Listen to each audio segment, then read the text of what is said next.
आज एक व्रत का दिन है और इस व्रत को खास करके महिलाओं के लिए माना गया है। करवा चौथ का व्रत। व्रत की कथा और कहानी क्या है वो एक अलग विषय है, सब लोग जानते हैं, किताबों में पढ़ लेते हैं। लेकिन जैसे ही कहा जाता है कि ये महिलाओं का व्रत है तो महिलाओं में तो अविवाहित और विवाहित दोनों आती हैं। आपकी स्क्रीन पर सोनिया है, स्वतंत्र विचार रखने वाली एक ऐसी युवती जो ठीक से अपनी बात रखने में सक्षम है। इससे पूछते हैं कि करवा चौथ के बारे में इसकी अपनी जानकारी क्या है। बताएं सोनिया। करवा चौथ, वैसे तो मेरी अभी शादी नहीं हुई है तो मुझे इसका ज़्यादा मतलब नहीं पता। करवा चौथ वैसे जो औरतें हैं शादीशुदा वही रखती हैं, यही हमारी मान्यता है। भारतीय संस्कृति में ऐसे ही है कि जिनकी शादी होती है वही करवा चौथ का व्रत अपने पति के लिए रखती हैं।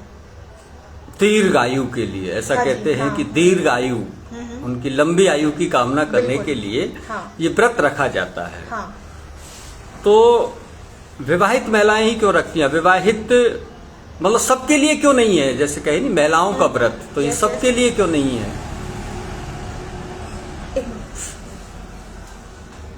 इसे सर्च ना करें सर। हाँ, सबके लिए क्यों नहीं है? क्या अविवाहित युवतियां जो प्रेम में हैं वो ये व्रत रख सकती हैं या नहीं? बिल्कुल बिल्कुल रखेंगी जी। जिन्हें क्या, जैसे अपन आज के समाज की भाषा में कहे, रिलेशनशिप में जो है वो ये व्रत रख सकती हैं या नहीं?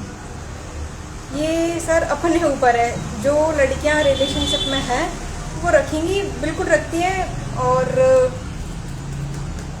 जैसे मैंने पहले बताया था कि सबको सोचने की स्वतंत्रता है, करने की है, उनका जैसा मन करता है वो वैसे करेंगी। तो वैसे ये चीज़ है कि हाँ, हम शादी के बाद करें तो अच्छा है, शादी से पहले तो मेरे लिए कोई मीनिंग नहीं रखता। व्यक्तिगत तौर पर आपके लिए इसका कोई मीनिंग नहीं है। अभी आपसे हम बात कर रहे हैं, इससे पहले रेलवे स्टेशन पर एक बुजुर्ग महिला से हमारी मुलाकात हुई। उन्होंने कहा मैंने आजीवन पूरी जिंदगी में कभी भी व्रत नहीं रखा। उनका कहना यह था कि अब ज्यादा फैशन चल गया है, पहले इन चीजों का इतना रिवाज नहीं था। आप क्या मानती हैं? जैसे जैसे समय बदल रहा है, व्रत उपवास और सजना धजना इन चीजों का महिलाओं में ज्यादा चलन बढ़ने लगा है। अभी ऐसा देखा जाता है कि जैसे हम कुछ अच्छा करें, अच्छा पहने, अच्छा करें, तो एक तो ऐसा होता है कि हाँ पब्लिसिटी हो रही है हमारी, हम दिखा रहे हैं एक दूसरे को, या पड़ोसी को दिखा रहे हैं, या अपने साथ वालों को दिखा रहे हैं। तो जो व्रत की जो मान्यता है कि हम अपने पति की दीर्घ आयु के लिए कर रहे हैं जो व्रत, तो शायद उसका थोड़ा सा महत्व ना रख के, ना रहकर इस चीज चमक धमक, जो हम कहते हैं ना, चमक धमक की ओर ज्यादा बढ़ता जा रहा है। बिल्कुल। मतलब चमक धमक ज्यादा बढ़ रही है, श्रद्धा और आस्था कम हो रही है। ये एक बात आपने समय के अनुसार सही कही है। अब थोड़ा सा हम एक बात को आगे बढ़ाते हैं। आज एक सज्जन हमें ट्रेन में मिले, उनका कहना था कि 3 तरह की महिलाओं को करवा चौथ नहीं करना चाहिए। उनमें से एक उन्होंने बताया जिनका अपने पति के साथ झगड़ा चल रहा है, मतलब जबरदस्त संघर्ष है दोनों के बीच में, उनको ये व्रत नहीं करना चाहिए। दूसरा उन्होंने बताया कि जो लिव इन रिलेशनशिप में रह रही हैं, जिन्होंने फेरे लेकर शादी नहीं की है, उनको ये व्रत नहीं करना चाहिए।